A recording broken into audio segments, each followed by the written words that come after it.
Ace Player. Hello po Sir Jupiter at sa lahat ng mga kwentong takipsilim listeners. Itago nyo na lang ako sa pangalang Gino. Taga rito po sa probinsya ng Rizal. Itong ibabahagi ko ay tungkol sa isang kakaibang karanasang bumago sa buhay ko noong high school. Tungkol sa kung bakit mula sa pagiging mahina ang loob, natuto ako kung paano bigyan ng halaga ang sarili.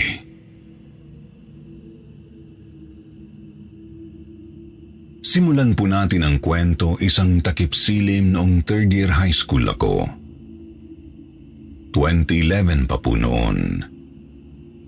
Mag-isa akong nagpa-practice ng shooting sa covered court kasi hindi ako komportable mag-ensayo kasama ang mga teammates ko.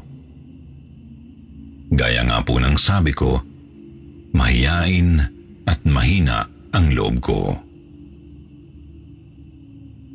Sa katunayan, bangko nga lang ako sa team namin o simpleng substitute player.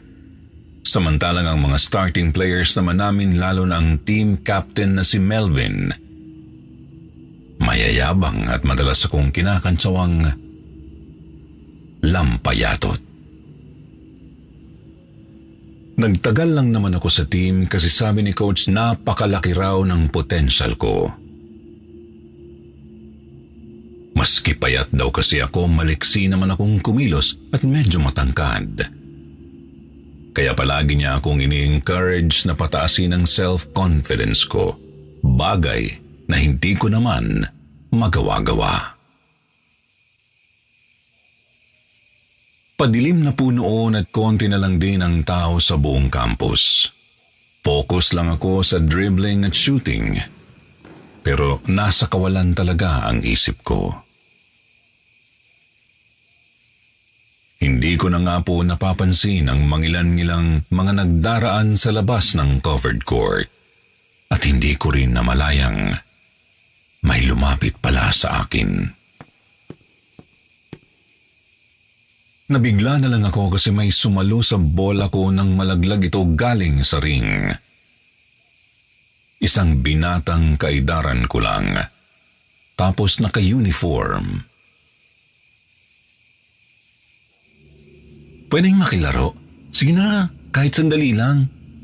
Masaya niyang sabi sa akin habang hawak pa rin ang bola ko. Tumango naman ako at umatras sa may gilid ng court. Pinapatalbog niya ang bola habang nagpupunas ako ng pawis. Doon siya tumayo, lagpas sa 3-point mark, kaya medyo napataas ako ng kilay. Halos malaglag naman ang pangako nang magawa niyang ishoot ang bola ng walang kahirap-hirap. Ni hindi man lang bumuelo. Ayos, kaya ko pa pala to. Isa ba, pre? Masaya niyang sabi habang hinahabol ang bola. Ilang ulit pa siyang nag-shoot sa parehong layo at ganoon din ang nangyari. Petiks lang sa kanya, tapos walang mintis. Doon ko nakilala si Lawrence, Sir Jupiter. Napakagaling talaga niyang mag-basketball. Isip ko nga, pwedeng-pwede talaga siya sa mga National League, lalo kung magka-college na. Pero napakalihim po niyang tao. Kapag tinatanong ko kung bakit hindi siya kasali sa team ng school namin, malungkot lang siyang yumuyuko tapos di ako sinasagot. Hindi ko na lang din siya pinilit magsalita kasi baka may personal na pinagdaraanan. Simula noon kada Biyernes sinasadya kong magpagabi sa covered court para makalaro si Lawrence. Marami siyang naituro sa akin, mga bagay na madali ko rin nakukuha kasi mas ganado ako kapag siya ang nagtuturo. Nakakahawa kasi yung lively vibes niya Sir Jupiter. Higit sa lahat, hindi ko nararamdamang minamaliit niya ako. Sa halip sinasabi niya palaging magtiwala ako sa sarili ko. Pahalagahan ko ang sarili ko. Ang kaso, hindi ganoon kadali, Sir Jupiter. Lalo na po at madalas kong kasama sina Melvin sa team. Sila ang nagpapaalala sa akin na wala akong kwentang tao. Kaya naman nanatiling palihim ang mga practice ko kasama si Lawrence hanggang sa namalayan ko na lang. Nakasali na ang team namin sa high school sports league dito sa amin. Sa school po namin gaganapin ang finals, Sir Jupiter. Opo, nakaabot po kami ng finals. Pero hindi man lang ako nakapaglaro ni isang beses. Wala eh. Aminado akong magagaling din talaga sina Melvin kaya hindi na kailangan ng substitution. Subalit noong fourth quarter na ng finals, itinulang ng kalabang player yung isa sa mga players namin. Nagkaroon ng medyo malalang bali sa braso yung kasama namin. Kaya kailangan naming mag-substitute at ako ang pinili ni Coach. Tiningnan ako ng masama ni Melvin. Kumabog ang dibdib ko sa kaba. Hindi pa nga ako nakakapaglaro, biglang ang lamig na ng pawis ko. Nagpalingalinga ako sa paligid. Tapos natanaw ko si Lawrence sa mga nanonood. Nginitian niya ako. Nagsimula na akong maglaro. Hindi pinapasa ni na Melvin sa akin ang bola. Subalit nagawa kong agawin ang bola nang mapunta ito sa kalaban. Ipapasa ko sana sa mga kasama ko pero hinaharangan ako. No choice. Tumakbo ako ng mabilis habang dinidribble ang bola papunta sa court namin. 1 point na lang ang lamang ng kalaban. Pero ilang segundo na lang at matatapos na ang laro. Wala nang panahon para ipasa ang bola. Sinenyasan ako ni Coach na i-shoot na pero bigla akong kinabahan at nag-alinlangan. Lumingon ako sa may tabi ni Coach tapos nakita kong nakatayo roon si Lawrence. Hindi ko alam kung ano ang nangyari. Nawalan yata ako ng malay noon, Sir Jupiter. Basta nagkamalay na lang ako, inaalalayan na ako ng mga kasama ko papuntang klinik. Ngunit, napakasaya ni Coach. Kinakamayan ako. Napakagaling daw ng shoot kong yun kahit malayo pa sa ring. Sabi ko naman, paano po mangyayari yun? Inawalan yata ako ng malay bago pa matapos ang laro. Ipinagtaka ko naman ang sinabi ni Coach kasi na-shoot ko pa raw ang bola bago ako bumulagta. Tinanong din niya ako kung kailan pa ako naging ganoon kagaling mag-shoot. Kaya inamin kong nagsasanay ako kasama si Lawrence. Nagtaka ako kasi biglang nanlaki ang mga mata ni Coach sa sinabi ko. Bakas ko sa mukha niya ang labis na gulat at pagtataka. Iniwan niya ako sa klinik tapos bumalik matapos ang ilang minuto. Dala niya ang wallet niya at pinakita sa akin ang isang larawan doon kasama ang mga dating players ng school namin. Sabi niya, batch 2005 daw ang team na yun. Ikinagulat ko naman ang isang player na itinuro niya sa larawan. Gino? Siya ba si Lawrence? Ito ba itsura niya? Kinumpirma ko naman po, Sir Jupiter. Hindi kasi talaga ako pwedeng magkamali. Si Lawrence talaga yung nasa picture. Ang nakakapagtaka, paano nangyaring Batch 2005 pala siya. 2011 na po noon eh. Doon sinabi ni Coach na Lawrence nga ang pangalan ng itinuro niya sa larawan. Ace player ng Batch 2005 at walang katulad ang kakayahan sa shooting. Subalit, na-aksidente raw ito. Nasagasaan sa may labas ng school namin at namatay makalipas ang ilang araw sa ospital. Simula noon, hindi ko na po nakita ulit ang kaibigan ko, Sir Jupiter. Siguro, na-miss lang talaga niyang maglaro. Kaya niya ako sinasamahan sa pag-iensayo. Gayunpaman, ramdam ko pa rin ang presensya ni Lawrence sa tuwing humahawak ako ng bola at nasa loob ng court. Bumabagting sa tenga ko ang mga sinasabi niyang magtiwala ako sa sarili ko at ayoko siyang biguin. Sir Jupiter, sumali po ako sa basketball team ng college na pinasukan ko matapos ang high school. Doon, tuluyan ko ng isinantabi ang pagiging mahina ng loob ko. Masaya ko ring tinuturuan ng mga players na nangangailangan ng gabay sa skills man o sa kanilang pagtingin sa sarili. Hanggang dito na lang po, Sir Jupiter. Maraming salamat sa pagbabasa ng kwento ko. Siyempre, salamat din sa kaibigan kong si Lawrence. At dahil sa kanya, nagbago ang buhay ko.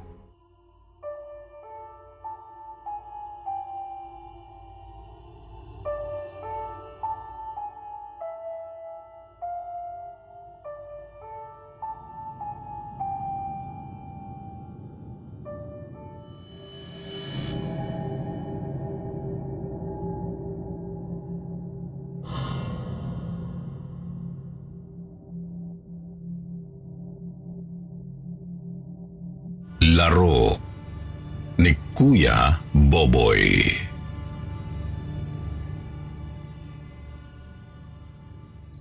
Nakakalito talaga ang usaping moralidad, ano, Kuya Jupiter? Hindi simpleng black and white. Ibig kong sabihin, hindi simpleng tao ito. Ibig kong sabihin, hindi simpleng ito ang tama at ito ang mali. May mga pagkakataong nagkakahalo ang dapat at hindi. Minsan nga, naiisip nating sana maparusahan ng matindi ang mga nagkakasala kahit hindi pa rin tamang saktan ang kahit na sinong tao. Pasensya na po, pasensya na. Pero may kinalaman kasi ang mga sinabi ko sa isa sa laysay kong kwento. Tungkol ito sa karanasan kong naghatid sa akin ng pinaghalong kilabot at awa. At nagtulak sa akin para sabihing, buti nga. Ako nga po pala si Karen. Taga rito sa isa sa mga lungsod ng Agusan del Sur. Itong ikikwento ko nangyari noon pang 1994, noong 17 anyos pa lang ako. May bagong tayong basketball court sa barangay namin noon, Kuya Jupiter. Doon ito sa may clearing na dati na talagang pinaglalaruan ng mga bata. Simpleng proyekto lang naman yon ng barangay na tinustusan ng isang magsasakang medyo mapera. Pinutol lang yung mga puno, pinatag ang lugar, tsaka sinimento. Ang nakakapagtaka, agad umalis ang buong pamilya nung magsasaka matapos maibigay sa barangay ang pondo para sa proyekto. Hindi na nga nila hinintay na matapos ito. Gayunpaman, pinagpasalamat pa rin ng mga bata sa amin ang naitayong basketball court kasi may mas magandang mapaglalaruan na sila. Ako naman, nagpapasalamat kasi mas lumakas ang benta ng barbecue namin ni Nanay. Hindi na nga kami nag-aatubiling magbigay ng 1 o 2 stick ng barbecue kay Kuya Boboy. Medyo malaki talaga ang extra kita namin eh. Si Kuya Boboy po ay isang lalaking may kapansanan sa pag-iisip, Kuya Jupiter. Nasa 40 anyos na po, pero parang batang paslit kung mag-isip. Maliit pa lang ako, palagi ko na talaga siyang nakikitang naglilibot-libot sa barangay. Suot ang kanyang sombrerong kulay military green.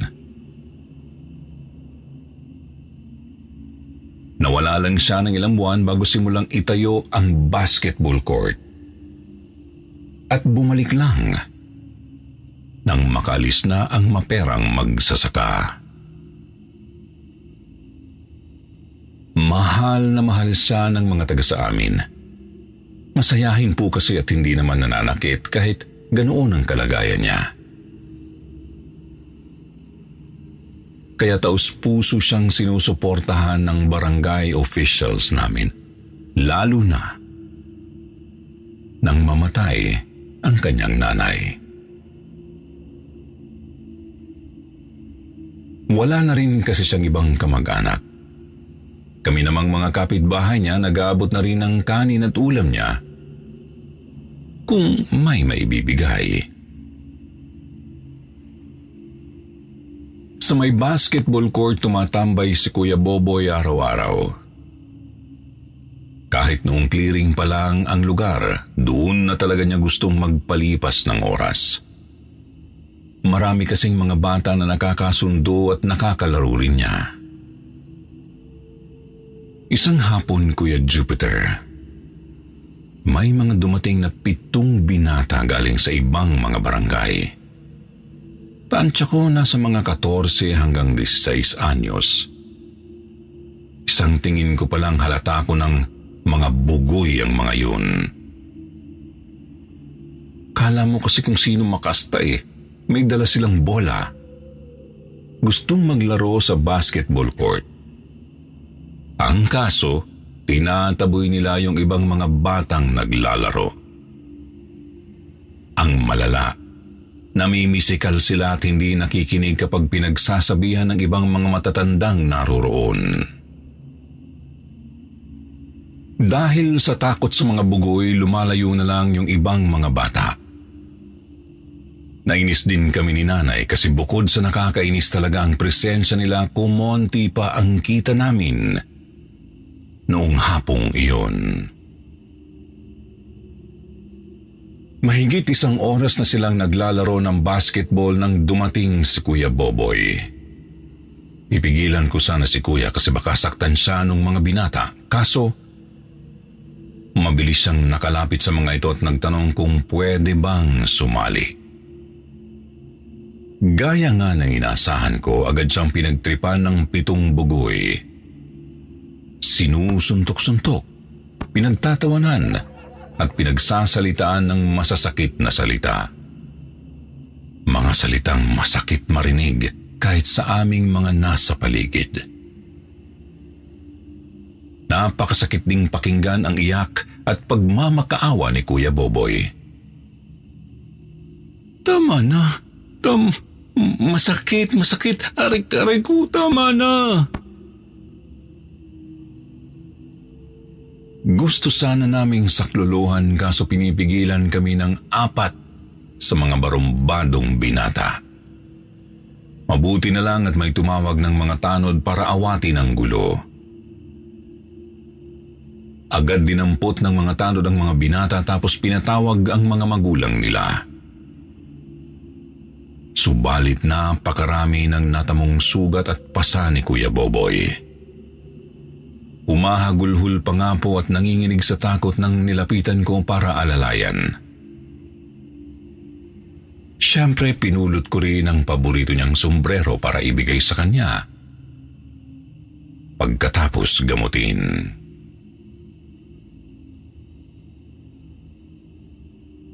Sa tulong ng ilang mga kapitbahay at tauhan sa barangay, dinala namin si Kuya Boboy sa health center at doon pinagamot. Binigyan na rin namin ni nanay ng ilang barbecue at kanin kasi hindi po talaga siya mapakalma noon. Iyak talaga ng iyak.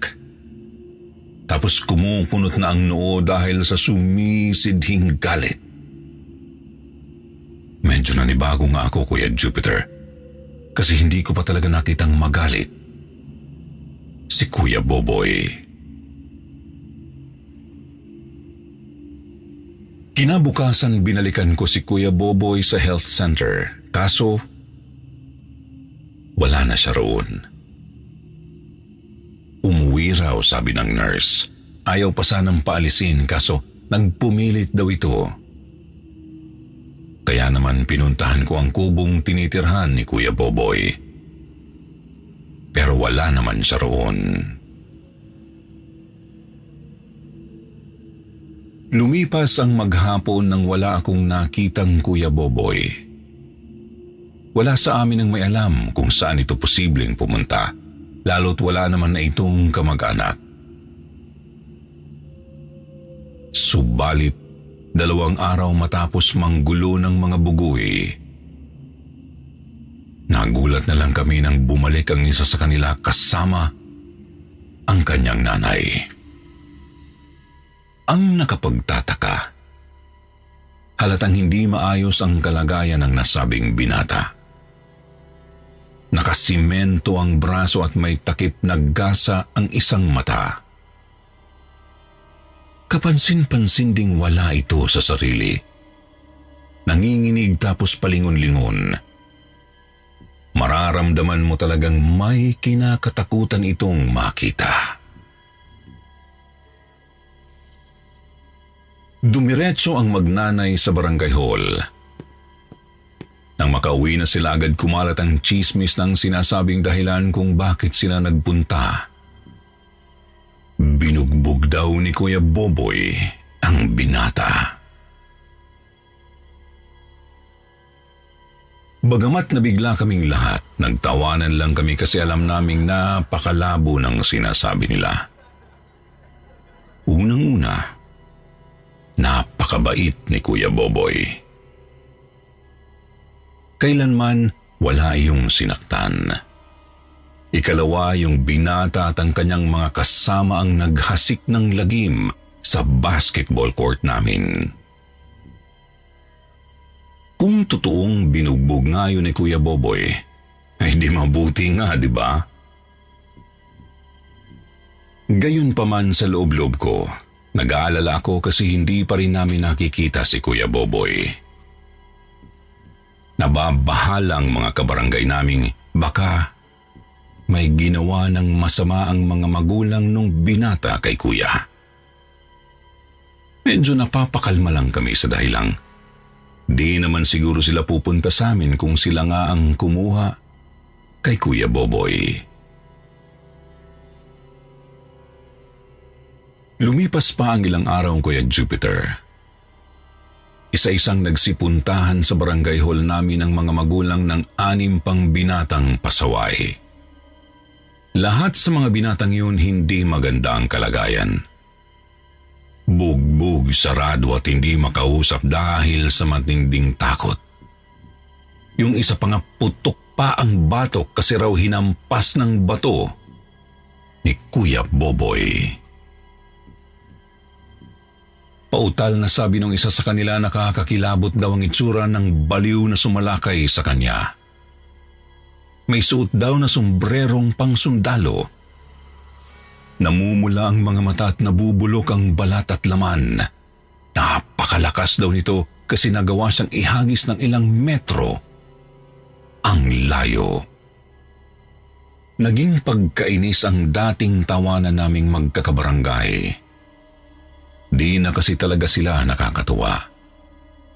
Kahit ang barangay kapitan namin napipilitan na ring imbestigahan ang nasabing mga kaso. Labag man sa loob niya, kailangan niyang ipagpalagay na baka nga si Kuya Boboy ang salarin. Hindi pa rin kasi siya nakahanap kahit hanggang dumating yung mga magulang ng huling binata. Hanggang sa nagimbal ang aming barangay sa isang pangyayari, Kuya Jupiter. Gabi na po noon, wala nang ibang tao sa basketball court at paubos na ang tinda naming barbecue. Isang kagawad ang huli naming customer at gusto niyang bilhin lahat ng natitirang tinda namin. Nagliligpit na sinanay ng ibang mga gamit namin habang tinatapos ko ang iniihaw. Nagulat kaming tatlo kasi biglang umihip ang medyo mahina, ngunit napakalamig na hangin. Nanayo ang balahibo ko at dumagundong ang dibdib ko. Pakiramdam ko talagang may kung ano sa paligid namin noon. Hanggang sa nabigla ako nang mapataas ng boses si kagawad. "Boboy? Boboy, ikaw nga! Saan ka pa galing? Ilang araw ka na naming hinahanap." Napalingon ako at nakita kong si Kuya Boboy nga. Nakayuko siya habang nakatayo sa ilalim ng isa sa mga ring. Hindi siya gumagalaw, animoy hindi niya naririnig ang malakas na tawag ni kagawad. Doon pa lang, pakiramdam ko nang may mali kay Kuya Boboy. Masayahin at medyo madaldal kasi ang pagkakakilala ko sa kanya, Kuya Jupiter. Ilang sandali pa, nilapitan siya ni kagawad. Pero bago pa man siya tuluyang maabot ng tumatawag, nanlaki ang mga mata namin ni nakagawad at nanay nang tumingin siya sa amin. Gaya ng pagkakalarawan ng isa sa mga bugoy, namumula ang mga mata ni Kuya Boboy at nabubulok ang laman at balat. Subalit pansin kong napakalungkot ng itsura niya, Sir Jupiter. Pansin kong umiiyak ito kahit wala ng luha sa kanyang mga mata. Tuluyang nanginig ang mga kalamnan ko nang magsalita siya at sinabing, "Tulong! Tulong! Masama sila! Tulong! Masama sila! Masama sila!" Nakakikilabot ngunit napakasakit sa puso pakinggan ang iyak na yun, Kuya Jupiter. Ilang saglit pa hindi na namin sigurado kung ano ang nangyari. Basta bigla siyang lumusot papunta sa ilalim ng lupa hanggang maglaho. Ilang minuto kaming naistatwa ni nanay at kagawad. Nabigla na lang kami ni nanay nang tumakbo si kagawad. Akala namin natakot na ang lalaki sa nakita. Subalit bumalik ito makalipas ang ilang minuto at may dalang pala at bara ni kabra. Walang ano-ano'y sinira ni kagawad ang simentong sahig sa may ilalim ng ring, sa mismong bahagi kung saan naglaho si Kuya Boboy. Dumating sina kapitan kasama ang ilang tanod at tinanong si kagawad kung ano ang kanyang ginagawa pero hindi siya sumasagot. Nagpatuloy lang ito sa paghuhukay hanggang sa nakuha niya ang kalansay ni Kuya Boboy. Alam namin kay Kuya Boboy yun dahil sa damit at military green na sombrero. Sa laysay ni kagawad, nakita raw niya minsan ang maperang magsasaka na may tinatabunan sa bahaging iyon. Sabi raw nito sa kanya, may inilibing lang na aso. kaya hinayaan na lang niya kahit di niya nakita ang mismong nilibing. May lumutang ding saksi matapos noon, Kuya Jupiter. Sabi niya nakita raw niya ang anak ng maperang magsasaka na kinukutya si Kuya Boboy. Napuno na siguro si Kuya Boboy kaya gumanti at sinampal ang binata. Ikinagalit daw ito ng magsasaka at baka napatay niya ng hindi sadya si Kuya Boboy. Pinahanap ng barangay kapitan ng magsasaka, subalit na sa Visayas na raw ito at hindi na mahagilap ang eksaktong lokasyon. Kaya naman pinagtuunan namin ng pansin ang mga labi ni Kuya Boboy at binigyan siya ng maayos na libing. Kuya Jupiter, tanong ko lang sa mga listeners, sa palagay ba ninyo, masama ang ginawa ni Kuya Boboy na ginantihan niya ang mga bugoy? Hanggang ngayon kasi, hindi pa rin nakaka-recover sa trauma yung mga yun. Balita ko nga, wala sa kanila ang nakapagtapos ng pag-aaral at nakapag-asawa. Talagang nasira ang mga buhay nila. Tapos permanente pa ang ilang pinsala nila sa katawan. Hindi ko alam pero kahit paano kasi naaawa rin ako sa kanila. Iniisip ko na lang na deserve din nila yan para hindi na mabagabag ang isip ko. Ayun, hanggang dito na lang po, Kuya Jupiter. Salamat sa pagbibigay ng oras sa munting kwento ko tungkol sa mahal naming si Kuya Boboy. Sana masaya at payapa na ang kalagayan niya ngayon sa piling ng kanyang nanay at ng ating Panginoon.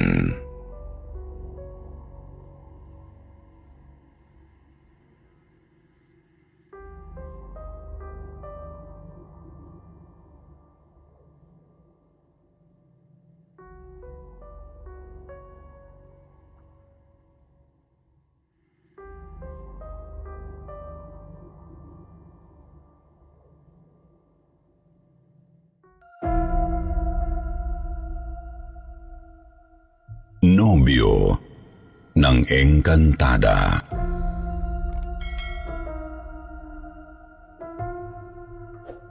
Magandang araw po, Sir Jupiter.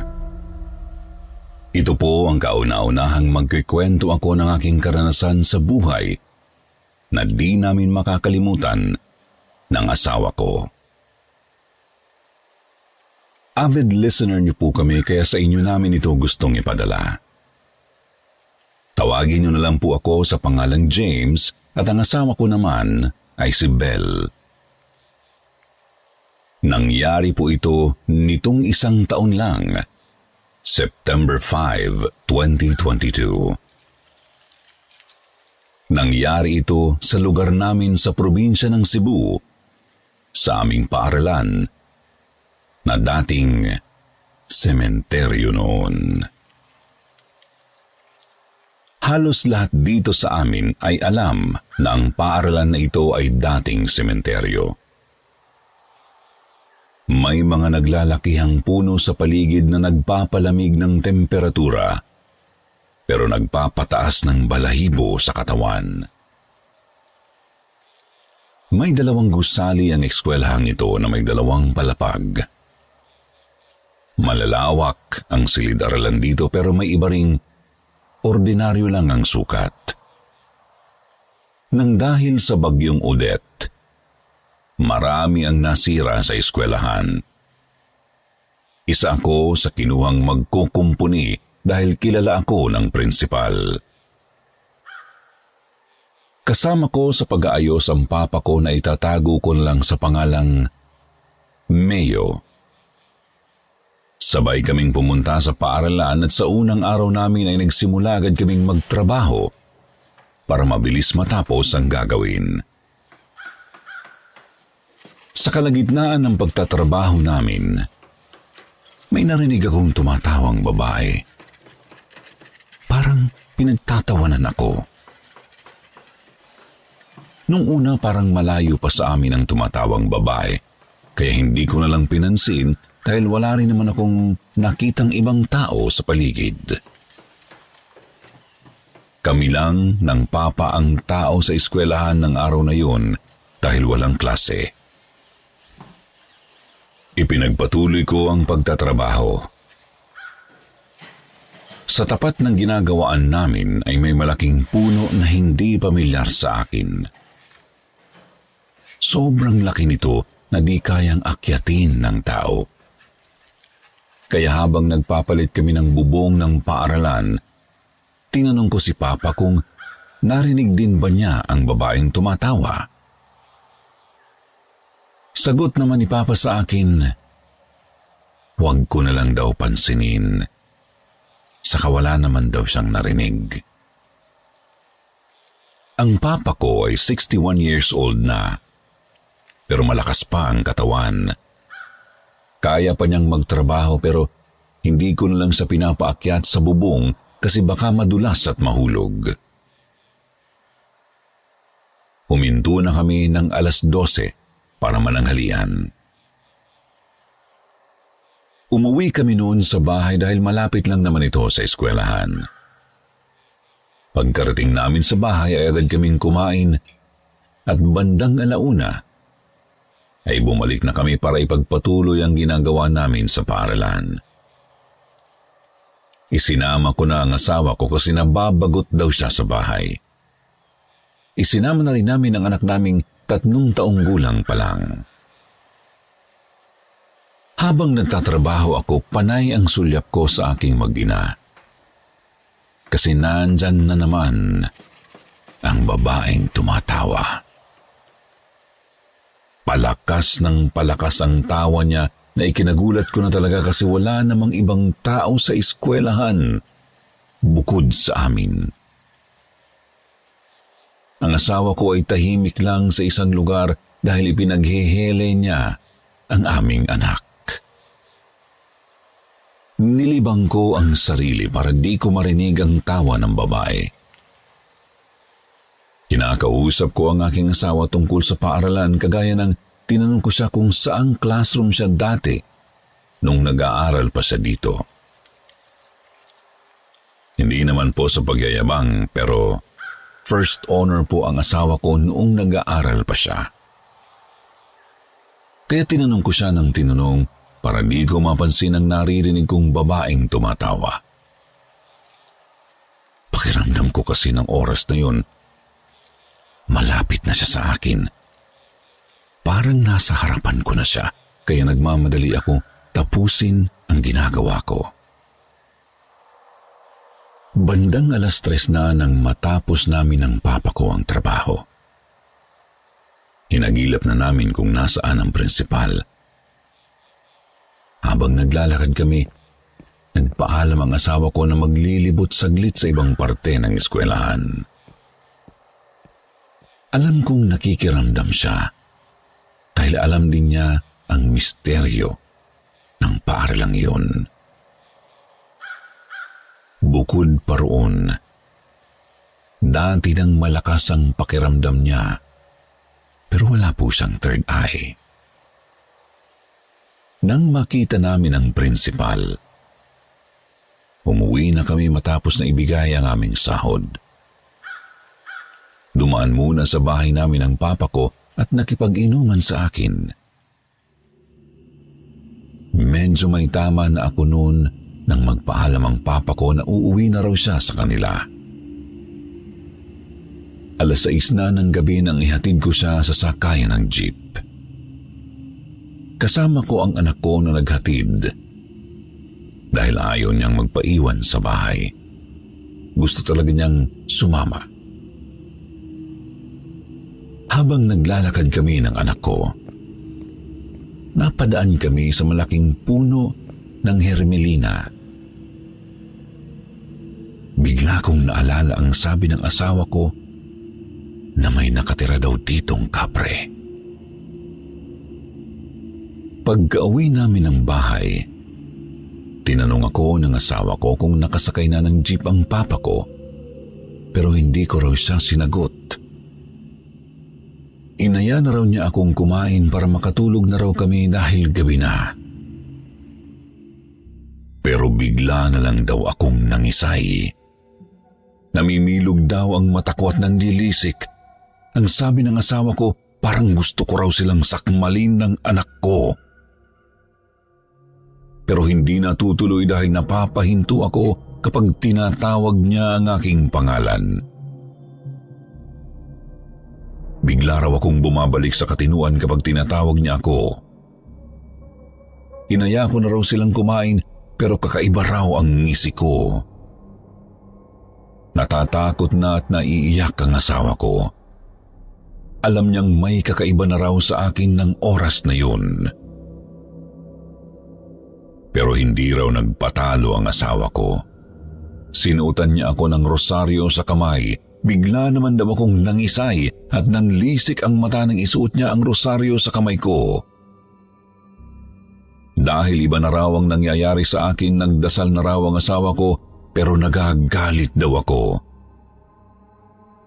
Nagwawala na raw ako at hindi na ako kayang hawakan ng asawa ko.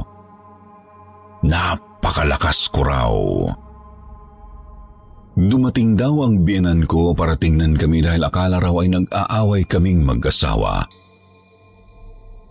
Sinugod ko raw ang biyenan ko.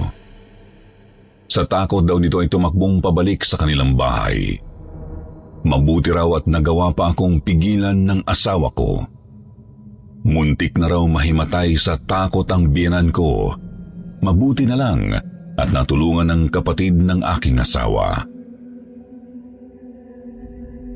Galit na galit daw sa akin ang bayaw ko dahil idinadamay ko raw sa away naming mag-asawa ang biyenan ko. Tinawag na raw nila ang mga pinsang lalaki para itali ako sa upuan dahil panay daw ang pagwawala ko. Napayakap daw ako sa asawa ko at tiningnan siya na para daw akong nagmamakaawa na huwag akong itali. Pero sinamantala yun ng mga pinsan niya kaya naitali ako. Pero dahil daw sa lakas ko, naputol ko ang lubid at nakawala ako sa pagkakatali. Pinagtatadyakan ko raw ang mga pinsan ng asawa ko pagkatapos ay sinapak pa. Galit na galit raw at pinagsisiguan ako ng mga pinsan ng asawa ko pero tinatawanan ko lang daw sila. Napayakap daw ako sa asawa ko ng ilang segundo pagkatapos ay bumalik ako sa aking wisyo. Tinanong ko pa ang asawa ko kung bakit sila umiiyak at bakit ang daming tao sa bahay. Pagtingin ko sa labas ng pintuan, nakita ko ang mama ko na paparating. Albularyo po ang mama ko. Nagtataka raw siya kasi habang papalapit daw siya ay hindi raw niya ako nakikita. Pagkapasok daw ni mama sa bahay namin, agad ko siyang tinanong kung bakit siya pumunta sa bahay namin. Patras daw akong naglalakad na parabang natatakot sa mama ko.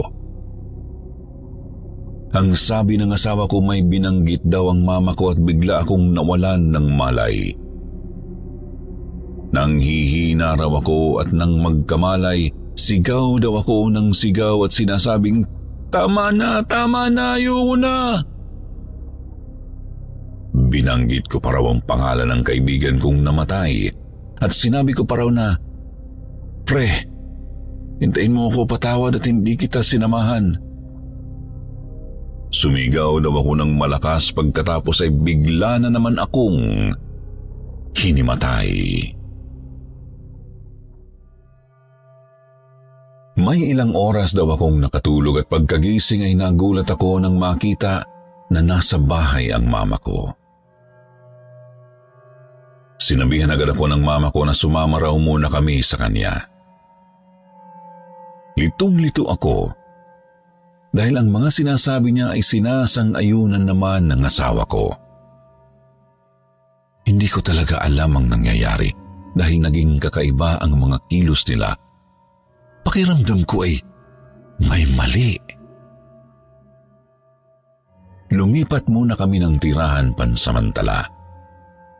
Kaya lalo akong naguluhan kung bakit kailangang gawin yun. Habang naglalakad kami, panay ang tanong ko sa asawa ko kung ano ang nangyayari.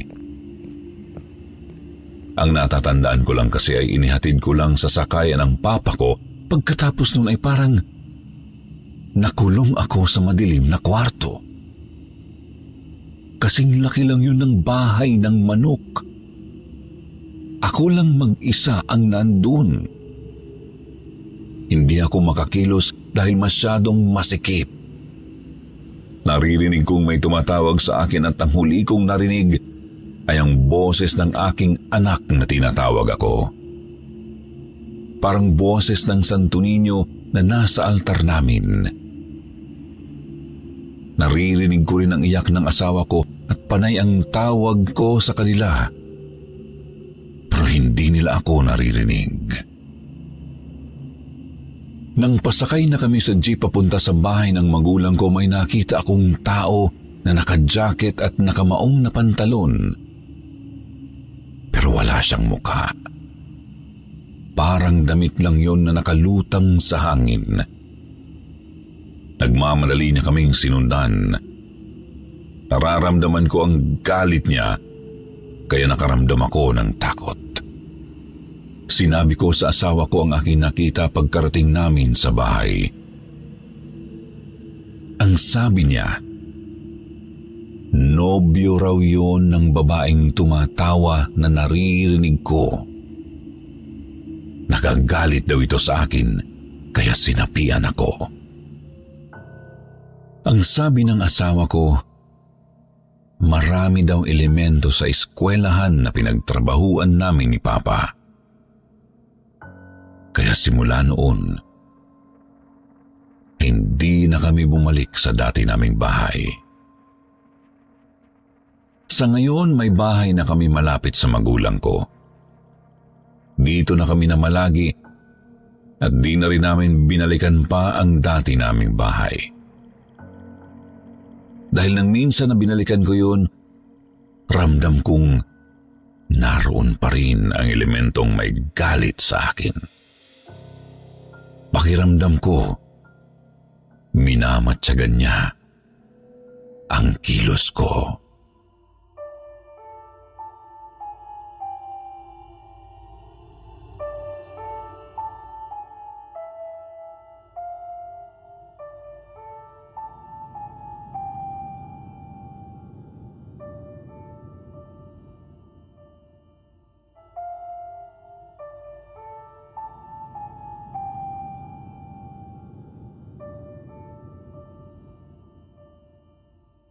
Magandang araw po, Sir Jupiter.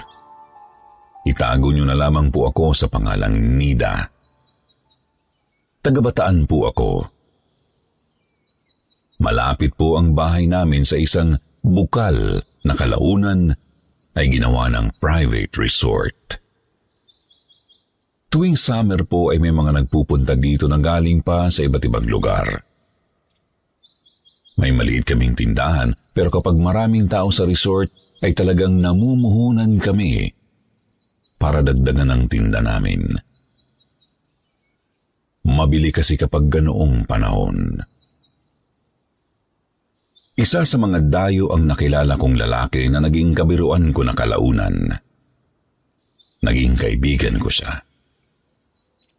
Taga Pampanga raw siya at talagang dumayo pa sila sa lugar namin para lang mag-swimming sa resort. Maganda po kasi ang pool, malaki at malalim. May mga nagpupunta dito na swimmers para mag-practice o mag-swimming lesson. Napansin ko lang, Linggo-linggo ay bumibili sa tindahan namin ang lalaking ito na itago ko na lang sa pangalan na David. Hanggang sa tinanong ko na siya kung bakit siya laging nagpupunta, gayong ang layo naman ng bahay nila sa lugar namin. Sinabi niya na nakapaghanap daw siya ng trabaho sa bayan at tuwing walang pasok, ay nagpupunta para mag-swimming.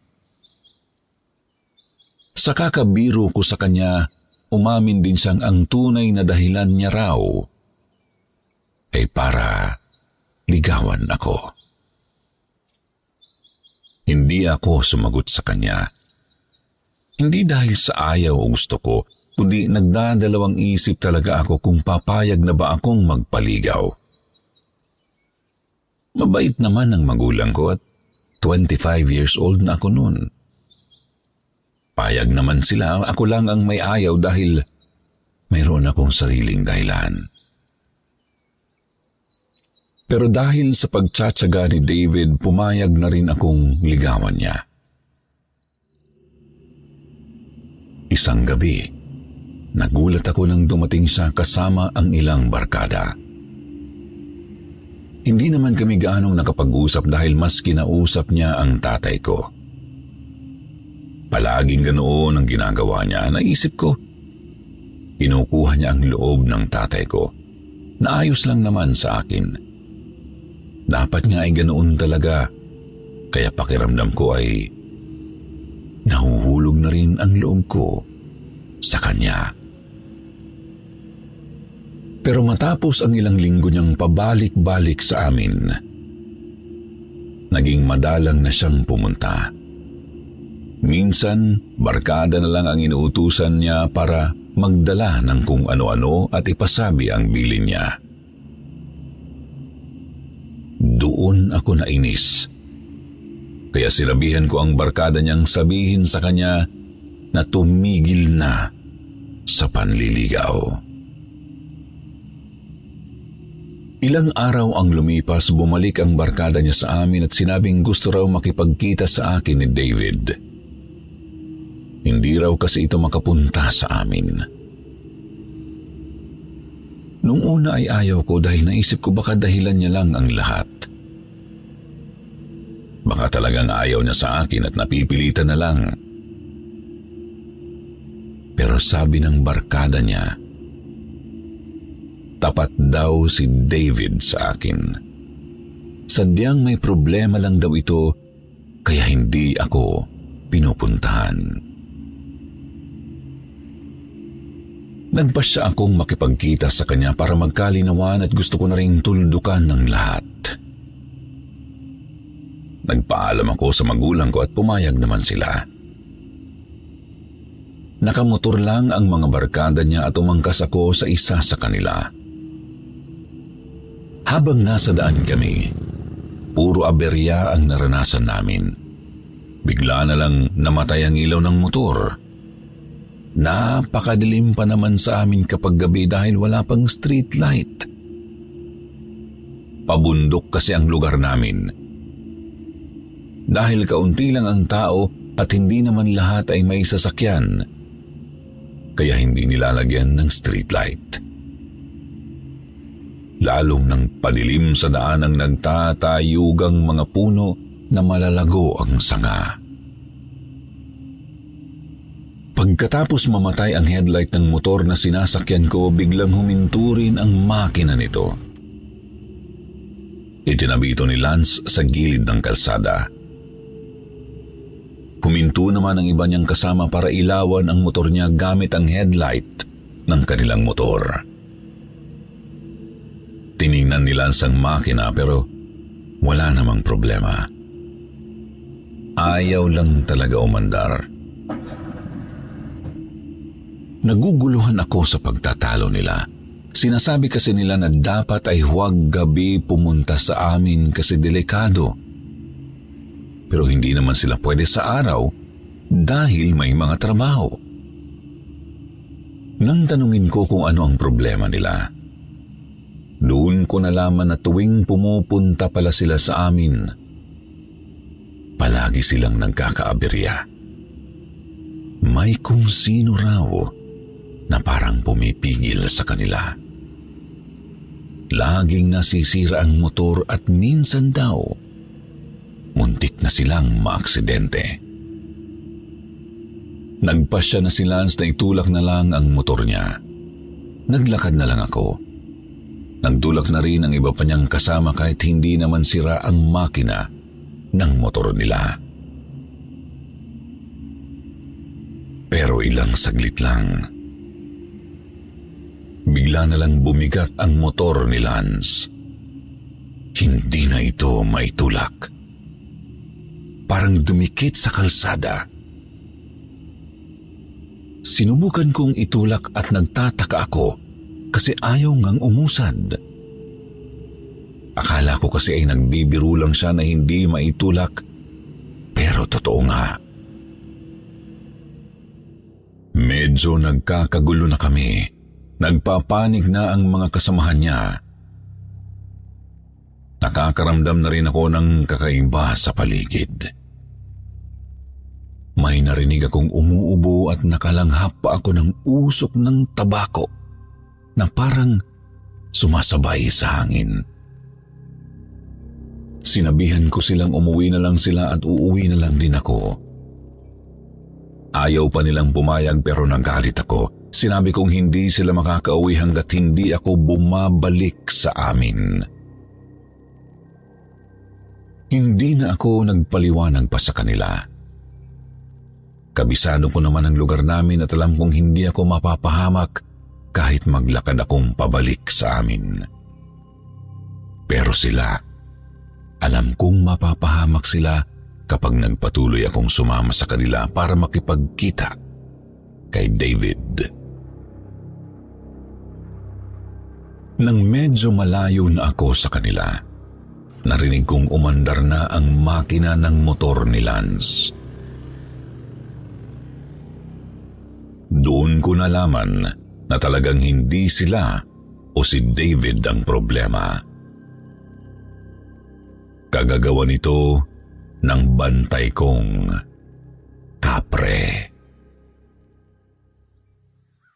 Maliit pa lang ako nang makita kong may nakatirang kapre sa malaking puno ng mangga sa bakuran namin. Napakalaki ng kapreng yun. Kahit nakaupo ay lagpas pa rin ang ulo niya sa mangga. Minsan lang siya magpakita sa akin. Bata pa lang ako, akala ko ay kaibigan siya. Natatandaan ko noon kapag gusto ko ng mangga, bigla na lang may mahuhulog na bunga. Kahit hinog ito ay hindi nababasag kapag bumabagsak sa lupa.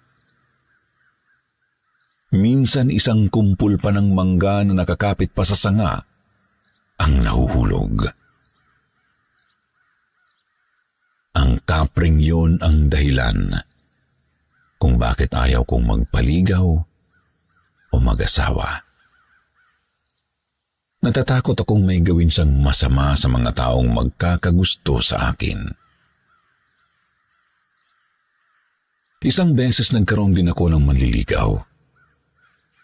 Pauwi na siya sa kanila noon matapos dumalaw sa akin. Nasa daan pa lang siya at kitang-kita ko kung paanong pinitik ng kapre ang sinasakyan niyang tricycle. Sumalpok ito sa isang puno. Mabuti na lang talaga at hindi sila napuruhan. Nakipaghiwalay ako sa kanya dahil ayaw kong ikamatay pa niya ang susunod na mangyayari. At nang malaman kong nauulit na naman kay David ang lahat, alam kong pinagseselosan na naman siya ng kapre. Habang pauwi ako ng bahay, ang madilim na kalsada ay mas dumilim pa. Napansin kong may malaking anino na humaharang sa daraanan ko. Nakarinig din ako ng mga pagtikhim malapit sa bahay namin. Nang tingnan ko ang puno ng mangga, kitang-kita ko na nakatayo ang kapre at nagbubuga siya ng usok ng tabakong hinihit-hit niya. Hindi ako natakot sa kanya. Inis na inis ako. Padabog akong pumasok ng bahay at binagsak ko ang pinto. Nagpaalam ako sa tatay ko na pupunta sa palengke. Hindi naman ako talaga mamimili pero ginawa ko yung dahilan para makipagkita kay David. Nagkita kami sa lugawan. Doon ko nalaman sa kanya ang mga karanasan niya kung bakit hindi na siya nagpupunta sa amin. Nagpakita pala sa kanya ang kapre. At yung huling beses na pagpunta niya sa amin, ay muntik na siyang maaksidente sa highway nang pauwi na.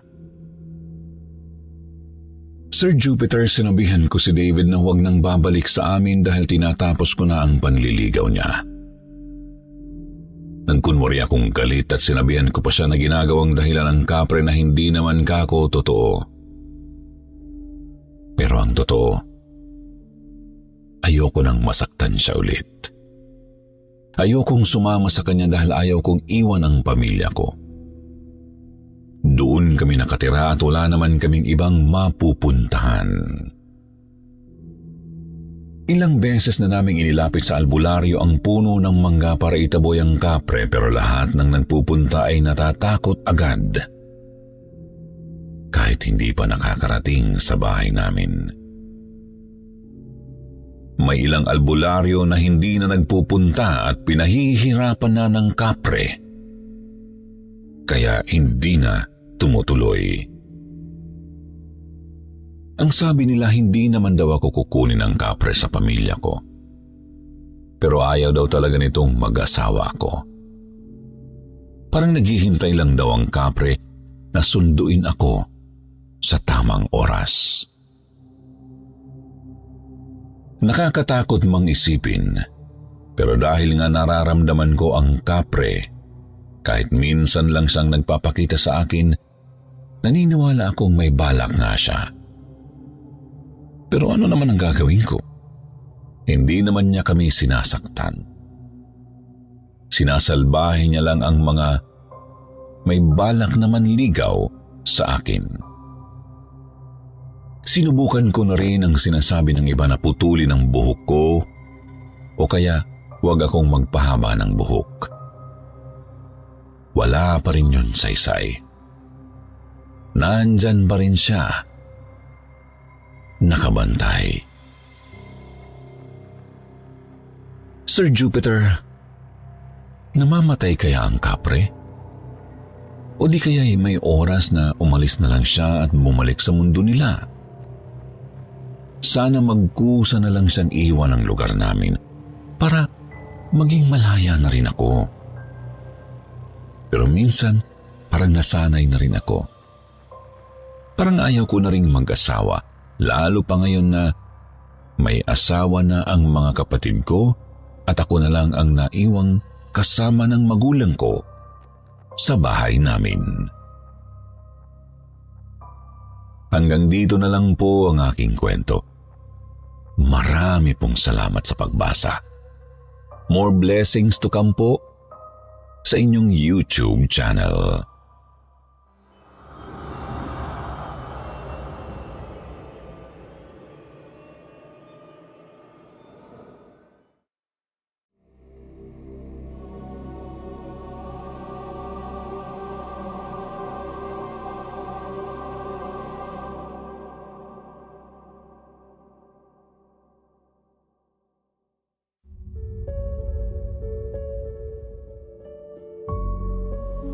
Hello, Sir Jupiter.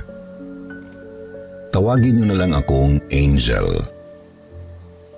Sobrang fan po ako ng mga stories ninyo sa YouTube. Marami po kasi akong natututunan, lalo kapag usapang aswang. Pero ngayon po isishare ko ang isang karanasan kasama ang papa ko. Hindi naman ito nakakatakot talaga. Pero isa itong experience na hindi ko inaasahang pwede palang mangyari. Katatapos ko lang kumuha ng caregiving course noon at nasa OJT na nang makatanggap ng offer na magtrabaho sa Hong Kong. Wala akong planong mag-abroad, Sir Jupiter. Pero iniisip ko kailangan ako ng mga magulang ko kasi medyo alanganin na ang pera namin. May sakit po kasi sa bato si Papa noon, tapos weekly ang dialysis. Nakarating nga po ako sa Hong Kong, Sir Jupiter. 11 buwan po ako sa una kong amo, bago ako kinuha ng anak niya. Nakatutuwa lang at hindi nawala ang pagtatawagan namin ni Papa all those time. Hanggang sa mangyari ang isang bagay na matagal ko nang kinakatakot.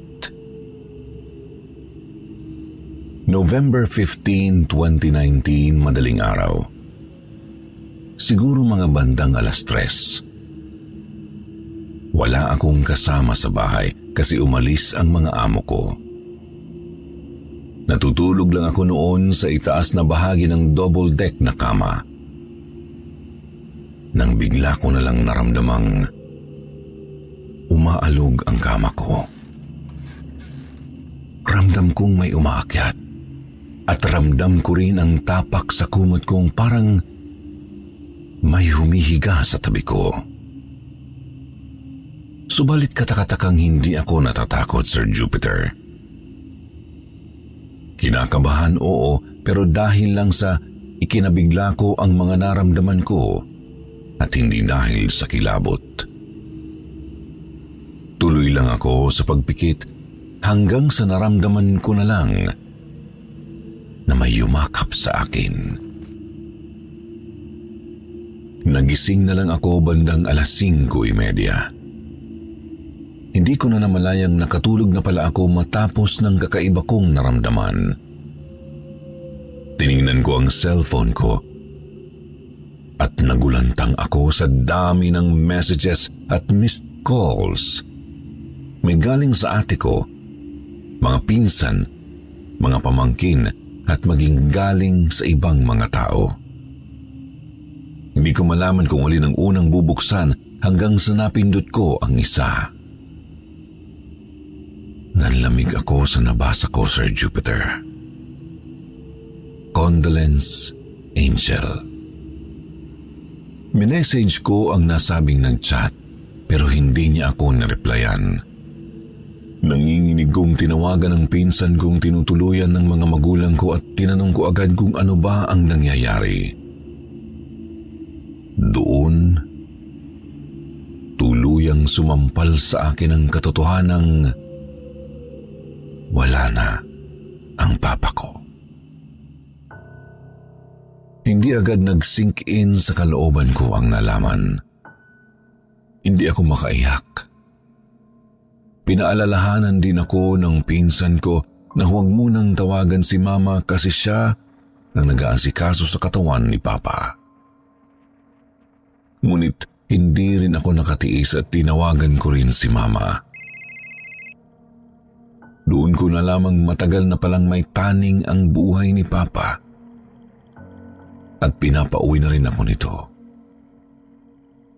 Pero hindi sinabi sa akin ni Mama kasi ayaw niyang mag-alala ako ng husto. Tinext ko ang amo ko at sinabi ang nangyari. Pinayagan naman niya akong umuwi para makadalo sa libing ng mahal kong papa. Pagkalipas ng 1 linggo, agad din naman akong bumalik ng Hong Kong. Dito na po naganap ang pangyayaring hindi ko halos mapaniwalaan. Nanaginip ako, Sir Jupiter. Nakita ko ang sarili kong nakahiga sa kama sa madilim kong kwarto. Nakita ko ring may tao na nakaupo sa tabi ko pero di ko makilala. Bahagya akong kinabahan kaya tinangka kong gisingin ang sarili ko ngunit walang epekto. Hanggang sa may narinig akong pamilyar na boses, tinatawag ako. Doon ako nakaramdam ng takot at pinilit ko pang gisingin ang sarili ko. Subalit lalo lang lumakas ang tumatawag na boses kaya tuluyang kumabog ng mabilis ang dibdib ko. Hanggang sa natigilan ako nang makilala kong boses ni Papa ang tumatawag sa akin. Ang sabi niya, "Angel, anak. Angel. Ako ito, si Papa mo. Anak, huwag ka munang gumising, pakiusap. Gusto pa kitang makausap kahit sandali lang, Angel." Medyo natatakot man, pinilit ko muli imulat ang mata ko, Sir Jupiter. Nakita kong naroroon na si Papa sa tabi ko at niyakap ako ng mahigpit. Ramdam na ramdam ko yung yakap ng Papa ko noon at siguradong sigurado akong siya po talaga yun. Kahit pa hindi ko siya malinaw na nakikita. Nagulat na lang ako nang biglang nag-iba ang lugar at naging mas maliwanag. Nakita ko ang sarili sa loob ng kwarto ko sa Pilipinas at nakita ko rin si Papa. Maayos ang kanyang itsurang nakangiti sa akin. Doon niya ikinuwento sa akin ang mga nangyari. Namatay pala siya matapos ang kanyang CT scan. Pinilit niyang bumalik sa kanyang katawan. Pero hindi na niya magawa kasi talagang oras na po niya. Pagkarating po niya sa kabilang buhay, napasama siya sa isang parang seminar. Kailangan daw niya puntahan ang mga kaganapang yun para malinis ang kanyang mga kasalanan. Tinanong ko si Papa kung totoo ba ang Panginoon. Kinilabutan naman ako nang sinabi niyang tunay na may Diyos at nakaharap na niya ito. Hindi nga lang niya maaninag ang muka sapagkat nababalutan ito ng liwanag.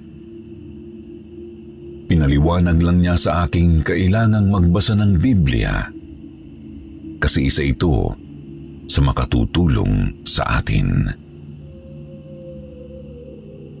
Pagkatapos naming makapag-uusap, Sir Jupiter, nagising na po ako. Hanggang ngayon, madalas ko pa rin siyang napapanaginipan.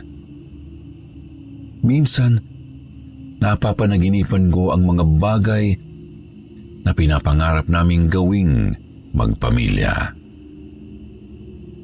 Minsan naman, nasesermonan niya ako, lalo kung may nagagawang mali. Hanggang dito na lang po ang kwento ko sa ngayon, Sir Jupiter. Alam kong hindi ito nakakatakot pero sana kapulutan ng aral ng mga nakikinig.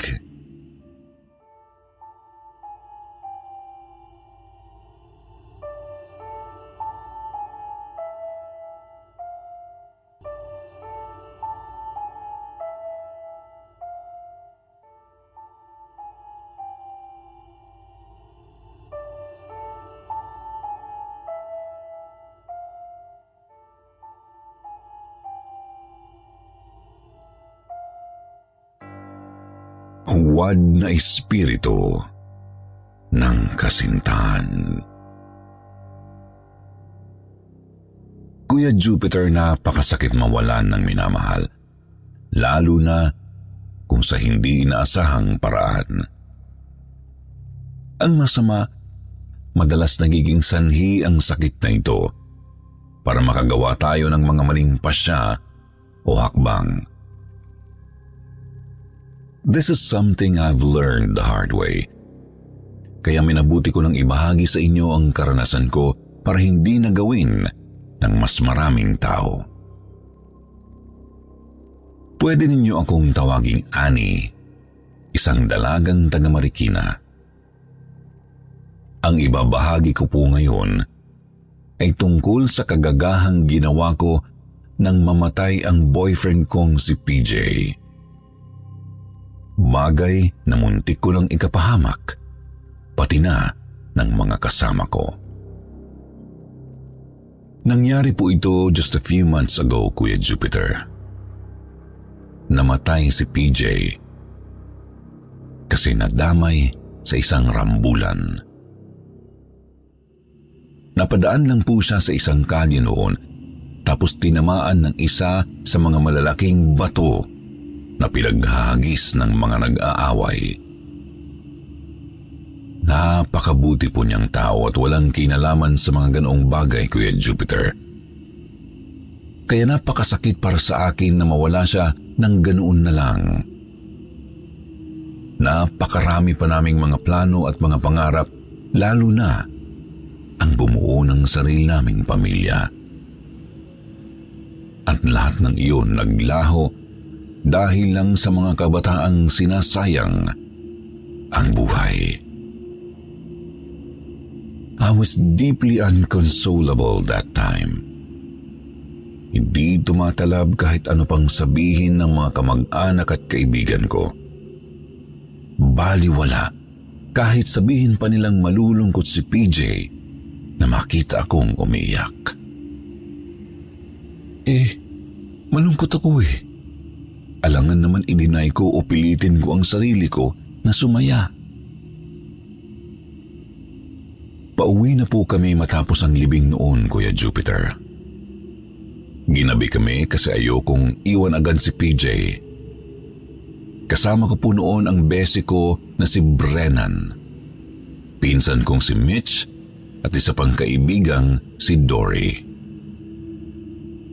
Habang naglalakad, may nakasalubong kaming isang babae, siguro mga nasa late 30s. Maganda, saka disente ang itsura. Nginitian niya ako. Sabi niya tibayan ko lang daw ang loob ko at makakabangon din. Nagtaka naman kami kasi hindi namin siya kilala. Isip ko baka kakilala ni PJ o ng mga kamag-anak niya. Pero hindi rin naman namin siya napansin sa burol o libing. Magtatanong na sana ako kung sino siya, ngunit naunahan niya ako nang may inabot siya sa aking isang itim na barya. Kasing laki ng 20 pesos na barya at may nakaukit na hindi ko maintindihan. Sabi ng babae, gamitin ko raw para makausap ulit ang gusto kong makausap. Naistatwa kami sa pagtataka ng mga kasama ko. Nakita na lang naming naglalakad na yung babae palayo hanggang sa di namin makita kung saan lumiko. Hindi ako mapalagay habang tinititigan ang barya sa palad ko. Kinakabahan ako at kinikilabutan ng bahagya. Pero hindi ko itatangging nakaramdam ako ng pananabik na makausap si PJ. Kuya Jupiter. Naniniwala talaga kaming mga magkakaibigan sa mga paranormal beings. Noong college nga po, nag-ghost hunting pa kami bilang libangan. Kaya hindi na ako nagtaka sa sinabi ni Brennan. Sabi niya kasi, hindi na ba kaya pang Ouija board yung barya na yun? At kung gusto daw naming itry. Tumutol ang pinsan kong si Mitch. Alam na alam kasi ng grupo namin kung ano ang mga posibleng mangyari kung pumalpak ang pagtatawag ng kaluluwa. Pero wala talaga ako sa sarili ko, Kuya Jupiter, kaya sinabihan ko si Brennan na maghanda ng Ouija board. Kinabukasan ng gabi, nagtipon kaming 4 sa bahay. Sabi ko kay Mama may gagawin lang kami sa kwarto ko, kaya huwag munang kumatok. Okay lang naman kay Mama kasi matagal na talagang kaming magkakadikit na 4. Tapos pusong babae naman si Brennan. Isa pa, alam din niyang may pinagdadaanan ako.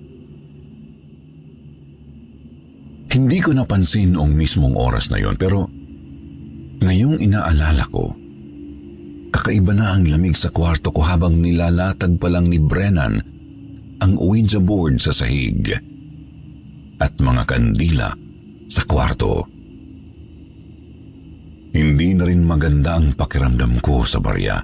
Para bang may kung anong puwersang kumukuryente sa kamay kong nakahawak doon. Pinilit ko nga lang isang tabi kasi nangingibabaw sa puso ko ang pananabik na makausap si PJ. Nilamon ng katahimikan ng paligid. Nakapagtataka. Kasi malapit lang naman sa highway ang bahay namin. Kaya dapat palaging maingay ang mga sasakyan. Sinimulan namin ang mga dasal. Kami ni Brennan ang umawak sa barya at siya rin ang medium. Samantalang si Dory naman ang magsisilbing note-taker sa mga isasagot ni PJ. Si Mitch naman ang nakabantay sa akin para handa kung sakaling may mangyaring hindi maganda. Tinawag na ni Brennan si PJ. Gumagapang na ang lamig sa katawan ko at bugod tanging boses lang ni Brennan ang naririnig ko. Lumipas ang ilang minuto, pero walang nangyayari. Susuko na sana ako kasi mukhang umaasa lang ako sa wala. Subalit, biglang kumalaw ang barya. Umikot-ikot ng marahan ang hangin palibot sa amin. Nangkatinginan kami ng di umiimik. Halata sa mga mata ang pagtatanong kung meron ba sa aming gumalaw ng barya. Ilang sandali pa, tinanong ni Brennan ang pangalan ng kaluluwang naruroon at binaybay ng barya ang letrang P at J. Iniligid ko ang paningin. Natanaw si Brennan sa kanan ko, si Mitch sa kaliwa, at si Dory sa tapat ko. At meron din akong nakitang transparent na figurang lalaki. Nakaupo sa pagitan ni na Dory at Mitch. Pinilit kong titigan ang mukha nito kasi napakalabo. Hindi ko maaninag ang mga detalye ng kanyang itsura. Nanginginig na ako hanggang sa namalayan ko na lang na nag-breakdown ako. Binuhos ko lahat ng damdamin ko noon. Lungkot, panghihinayang, pangungulila, basta lahat-lahat. Inalo ako ni Mitch habang tuloy lang ako sa paghagulgol. Nagtaka na lang ako kasi hindi pa rin naalis ang daliri ko sa barya sa kabila ng panginginig ko. Lumipas ang ilang pang sandali at bigla na lang lumakas ang pag-ikot ng hangin palibot sa amin. Gumalaw ng mabilis ang barya habang hawak pa rin namin ni Brennan pero wala na itong tinutumbok na mga letra. Namatay ang ilaw sa kwarto, ngunit nanatiling nakasindi ang mga kandila. Tinitigan ko ang Ouija board. Tapos natanaw kong lumilinaw ang ikatlong kamay na nakahawak doon. Nilingon ko ang figura ko, yan Jupiter. Saka ko napagtantong hindi siya si PJ, kundi isang matandang lalaking hindi ko kilala.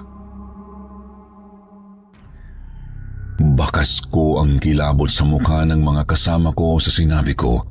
Ramdam nila ang presensya ng kung sinong kaluluwa. Kahit hindi nila nakikita ang nasabing matanda. Agad bumigkas ng isa pang dasal si Brennan para magpaalam sa kaluluwa at tapusin ang session. Kailangan kasi ito upang hindi kumapit ang kaluluwa sa mga gumamit ng Ouija board. Tumigil naman ang paggalaw ng barya. Ngunit hindi ako mapalagay sa ngiti sa akin ng matanda bago siya naglaho. Namatay ang mga kandila at sumindi ang ilaw ng kwarto. Natauhan na lang kaming kinakatok na ni Mama ang kwarto kasi nag-aalala kung bakit ako sumisigaw. Binuksan ni Dory ang pinto para sana magpaliwanag. Subalit agad kaming pinagalitan ni Mama nang makita niya ang Ouija board at mga kandila. Sabi ni Mama, ano raw bang pinaggagawa namin dahil hindi naman namin makakausap si PJ sa ganung paraan. Magtatawag lang daw kami ng mga ligaw na kaluluwa. May punto naman si Mama. Napakalaki naman kasi ng posibilidad na baka ibang kaluluwa ang matawag namin. Or worse, isang masamang espiritu. Bagay na ipinagsawalang bahala ko noong mga oras na iyon, Kuya Jupiter. Niligpit na namin yung mga gamit. Yung Ouija board itinaob namin sa side table at nilagay sa drawer ang barya. Pagkatapos, naghanda na kaming matulog. Sa kutsyon na nakalatag sa sahig si Brennan, kasama ko naman sa kama sina Mitch at Dory, pero nasa may buka ng gilid ako. Bandang 3:00, Kuya Jupiter. Nahihimbing na sina Mitch at Dory. Pero hindi ako makatulog ng maayos kahit patay naman ang ilaw. Nag-uusap na lang kami ni Brennan kasi hindi rin siya makatulog ng maayos, bagamat nanatili kaming nakahiga. Inamin niya sa aking mali na binanggit niya ang pangalan ni PJ habang tinatawag niya ito. Kaya siguro PJ ang binaybay ng mga letra ng barya. Kahit hindi naman ito ang boyfriend ko. Dahil sa sinabi niya, bumalik sa akin ang lungkot at frustration na hindi ko nakausap si PJ. Hanggang sa nagulat na lang ako nang biglang mapatili si Brennan. Bumalikwas ng bangon at sumiksik tabi sa akin. Sabi niya, meron daw malamig na kamay na humawak sa binti niya. Kumunot ang noo ko sa sinabi ni Brennan. Biglang pumasok sa isip ko ang kaluluwa ng matandang natawag namin habang nag-Ouija board. Lumingalinga sa paligid, pero wala naman akong nakikita. Gayunpaman napansin kong naroroon pa rin pala ang kakaibang lamig sa kwarto ko. Hindi nawala simula pa noong nag-umpisa kami. Ramdam ko na po ang kilabot noon. Ramdam ko rin ang malamig na hanging umiikot na rin po sa loob ng kwarto. Napalingon ako sa may side table at natanaw ang malabong figurang nakatayo sa tabi ng mesa. Walang ano-ano'y biglang tumilapon ang Ouija board papuntang kama at tinamaan ako. Napatili kami ni Brennan. Nagising din sina Mitch at Dory. Naihagis ko ang board sa sahig at sabay-sabay naman kaming napatayo. Pinilid naming buksan ang pinto pero mariin itong nakapiid, Kuya Jupiter. Nagsusumigaw na kami para marinig kami ni na Mama at Papa. Ngunit hindi sila tumutugon. Ilang sandali pa, naramdaman ko na lang na may humila sa buhok ko at pilit akong hinahatak papalapit sa Ouija board na nakatihaya sa sahig. Pilit naman akong hinihila pabalik ng mga kaibigan ko pero sadyang malakas ang kaluluwa. Napasubsob ako sa tabi ng Ouija board kasabay ng paghampas ng malakas na hangin sa mga kaibigan ko.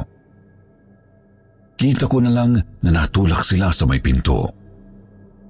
Napapikit ako nang maramdaman ang mga kamay na kumapit sa magkabilang balikat ko at ang malamig na katawang pilit dumadagan sa akin. Ako si PJ. Ako si PJ. Tumingin ka sa akin. Ako si PJ. Karimari-marim ang boses ng multo, Kuya Jupiter. Paulit-ulit ito at pilit sinasalakay ang buong isip ko. Nahihilo at nanghihina na ako habang ramdam kong pilit niya akong niyayapos. Maski ang sigaw ng mga kasama ko at pagkatok ni na mama sa pinto, humihina na rin sa pandinig ko. Napadilat ako. Bumungad sa akin ang nakabukang bunganga at malalalim na mga mata ng matandang lalaki. Pinilit kong makawala pero sadyang nanghihina na ako hanggang sa tuluyan ng dumilim ang paningin ko. Hindi ko alam kung ano ang nangyari. Basta nakita ko na lang ang sarili sa isang malamig at tahimik na kawalan. Napakalamig po doon at wala talaga akong makita kundi purong kadiliman. Habang nagtatagal ako doon, pabigat ang pakiramdam ko. Nararamdaman ko ang matinding lungkot, panghihinayang at pangungulila kay PJ. Pinilit kong alalahanin sina Brennan, Mitch at Dory. Kako, ano nang nangyari sa kanila? Subalit kusang bumabalik kay PJ ang isip ko. Kakaiba kasi gusto ng utak ko na isipin ang mga kaibigan ko pero hinihila ang damdamin ko para isipin ang boyfriend ko. Sa isang saglit narinig ko ang boses ni Papa na tinatawag ako. Sabi niya, "Anak, gumising ka! Ani, gising!" Ngunit humina agad ang kanyang boses at bumalik na naman ang isip ko sa mga alaala ni PJ. Doon ko na sinubukang labanan ang kung anong hindi ko alam, Kuya Jupiter. Pinilit ko ng pinilit na isipin sina Brennan, Mitch, Dory, Mama at Papa. Oo, mahal na mahal ko si PJ, pero mahal na mahal ko rin ang mga taong nasa paligid ko. Ayokong mawala rin sila sa akin at ayokong mapahamak sila lalo kung dahil sa akin. Narinig ko ulit ang boses ni Papa. Sinasabayan na ito ng boses ni Mama at ng mga kaibigan ko. Ramdam ko pa rin ang pagpilit ng kung ano na isipin ko si PJ pero pinipilit ko ring pakinggan ang mga tumatawag sa akin. Hanggang sa tuluyan na akong nagising, Kuya Jupiter.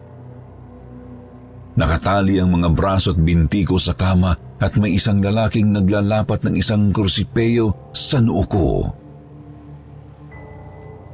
Hinang-hina ako. Nakahapo at uhaw na uhaw. Iniligid ko pa ang paningin ko. Nakita ko ang mga kaibigan at magulang kong tila nabunutan ng malalaking tinik sa kani-kanilang mga dibdib. Nang matapos ang paring dasalan ako, agad akong niyakap ng mahigpit ni na Mama at Papa. Pinaliwanag din ni Father kung ano ang naggambala sa amin.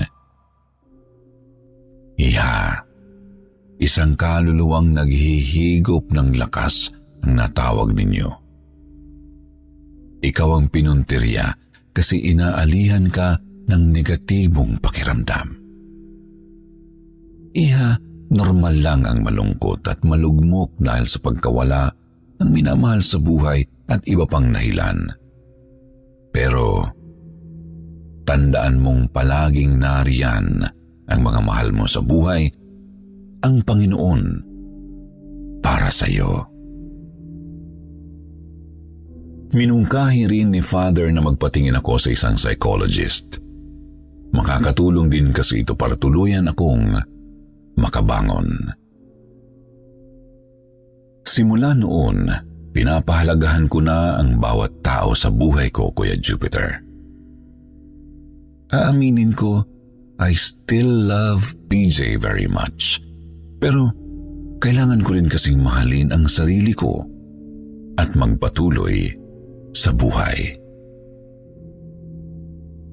Sa mga nakikinig lalo na ang may mga pinagdadaanang matindi ngayon, kapit lang, kaibigan. Humingi ng tulong kung kinakailangan. Alam ko madaling sabihin, napakahirap gawin. Pero may tiwala akong kaya mong lagpasan yan. Thanks for reading my little story, Kuya Jupiter. Mag-ingat po kayo palagi. Until next time.